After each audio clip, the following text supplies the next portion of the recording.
Al despertar, Antidios sospechó que si la segunda muerte lo había contactado era porque algo inusual había sucedido en el lago de fuego, o algo que estaba escrito en las sagradas escrituras.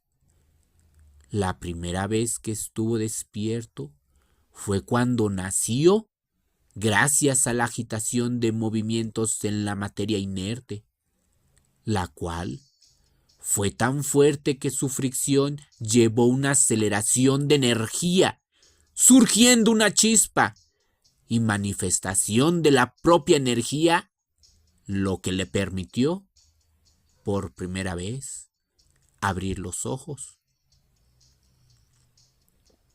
Pero Antidios se mantuvo en un estado de reposo, lo cual lo llevó a acumular gran cantidad de energía, mismas que amenazó con hacerlo estallar por dentro.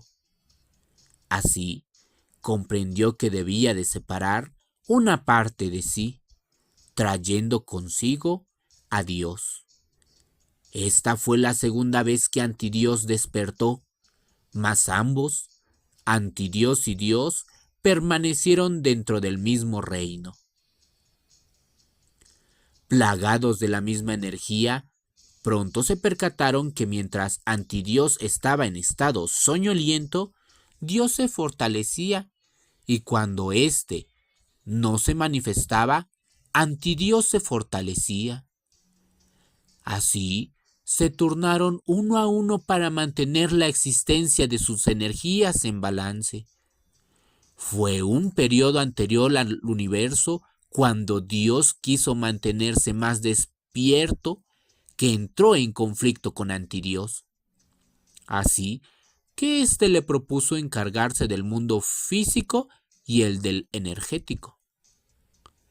Con la creación del universo vino la división de sus mundos y el límite de los mismos.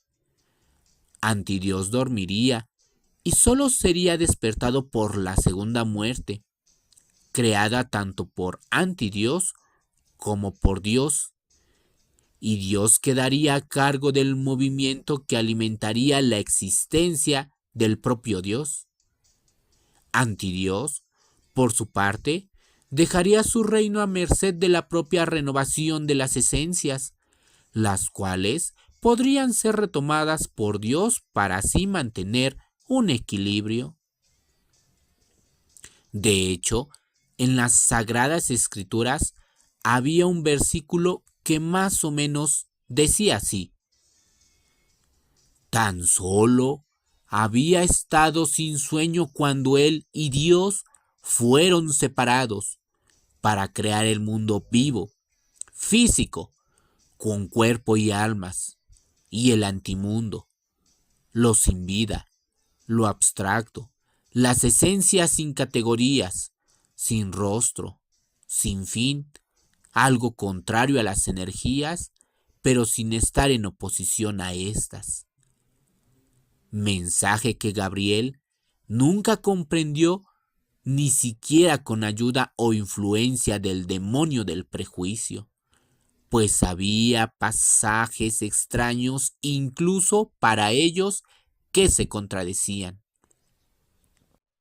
Así, Antidios contactó a su contraparte para hacerle saber sobre un presunto desbalance dentro de lo que había quedado en el lago de fuego, pues yacían energías que eran diferentes a las que se tenían que manifestar, principalmente por la pureza de un ángel, pero que éste demostraba aún mayor valor por cuanto había una emoción del propio Dios.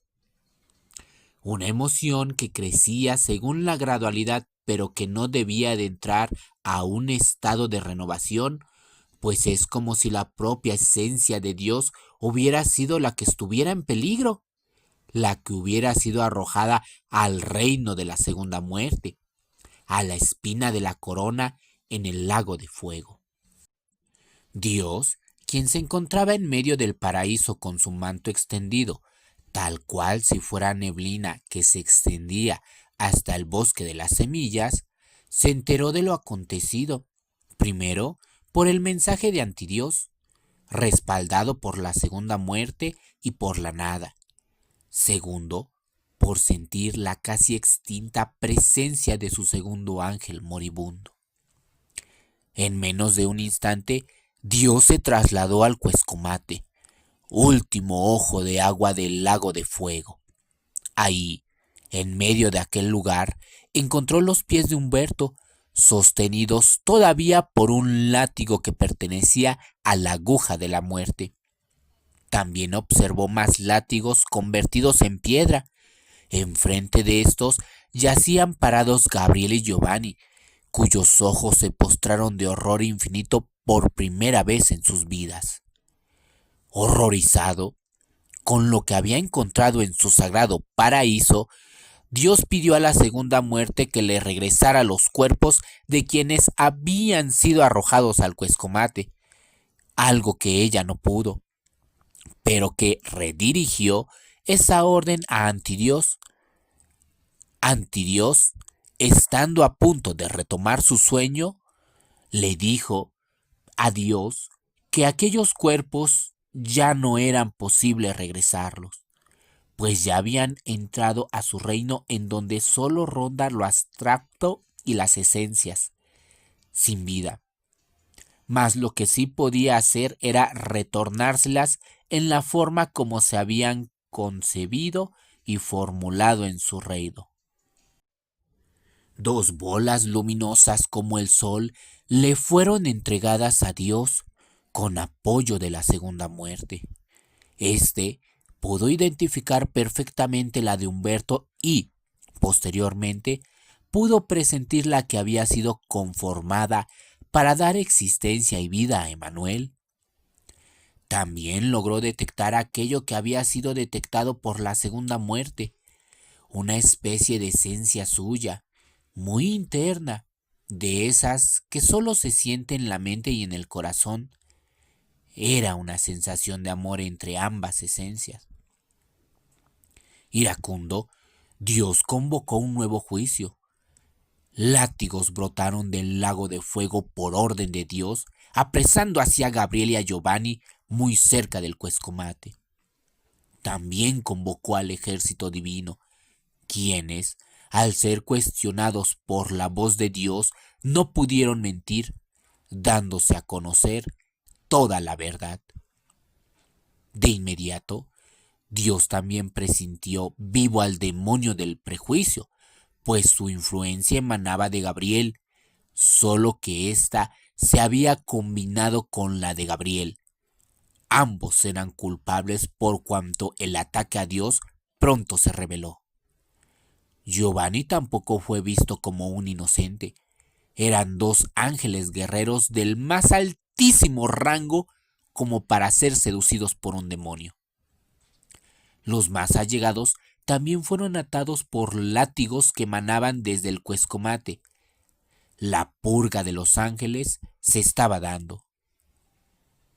Dios no sabía cuál de los dos crímenes era el más peor, si la traición o la conspiración en contra de una de las formas más sagradas de la vida, y que él había sido el primero en crear y sentir, el amor, o la traición por parte de los ángeles que se supone estaban a su servicio, pues resultaron ser más feroces que el propio Lucifer al llevar a cabo actos en su nombre.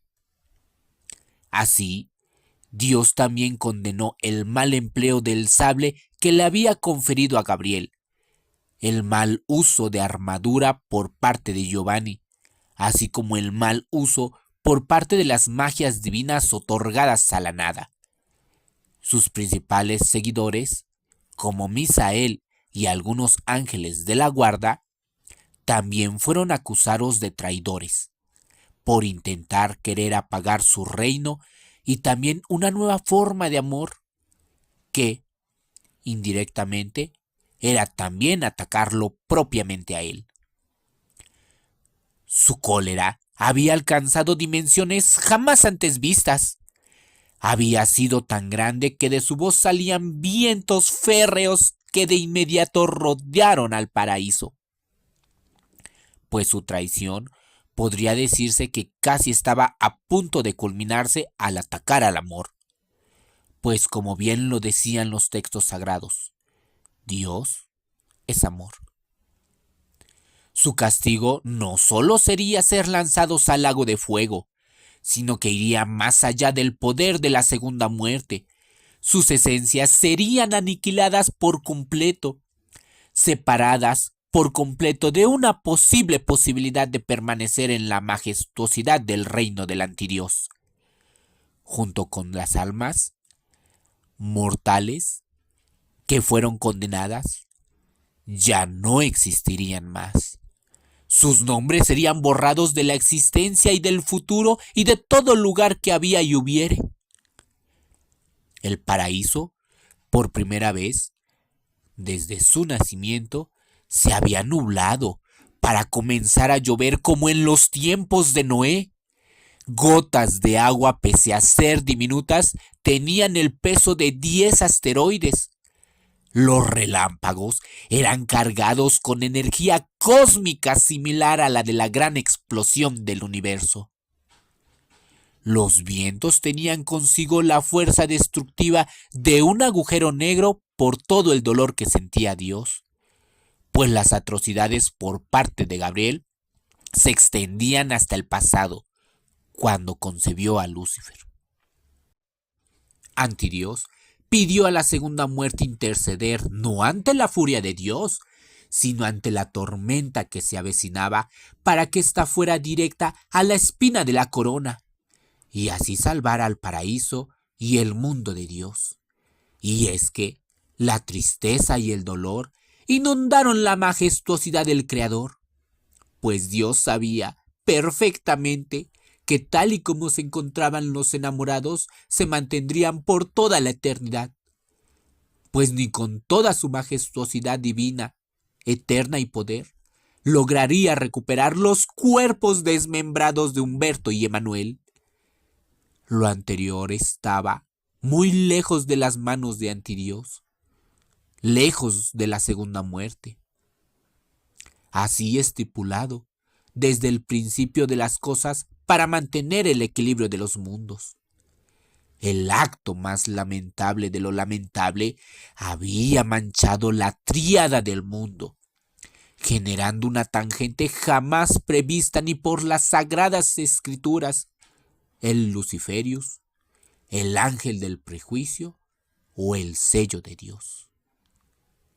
Dios, con los dos soles de Humberto y Emanuel, los cuales apenas si lograba mantener su existencia separada del poder de la segunda muerte, pues ésta ya los había absorbido en su mayoría, y claro, también por Antidios, por cuanto se encontraban en un plano que se supone que no deberían de estar, intentó buscar una solución.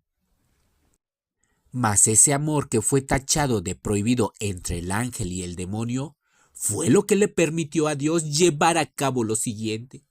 Sus cuerpos serían consumidos por las espadas del lago de fuego, pero sus esencias permanecerían dentro del paraíso, cerca de él. Ahí podrían ser reanimados, no como el Humberto y el Emanuel que fueron, sino como dos energías que estaban destinadas a estar juntas por siempre. Primero, Dios separó a la verdad y a la bondad, a la terquedad y al silencio. La terquedad se ensemilló dentro de la bondad. Desde ahora, solo sería la bondad la que sea terca, la que siempre insista. La verdad sería resguardada y protegida por el silencio, por cuanto del silencio surgiría por siempre la palabra. Desde ahora, solo sería la verdad pura.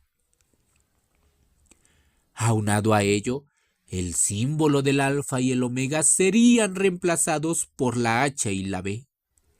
Los nuevos ángeles, sus espadas, sus escudos, así como las puertas del reino y de la Odisea, tendrían tales insignias, en recuerdo para preservar la existencia y trascendencia de los inocentes amados. Que las nuevas generaciones sean testigos de la verdad y la bondad, de la terquedad y el silencio, de cómo los separé y los reuní para existir en uno, dentro y fuera del otro, del nuevo inicio hasta lo eterno, que no haya forma de amor que se agote o que se extinga, tal y como algunos pretendieron hacer con Emanuel y Humberto, sentenció el amo del nuevo paraíso sobre la tierra y de su nuevo cielo. Palabra de Dios.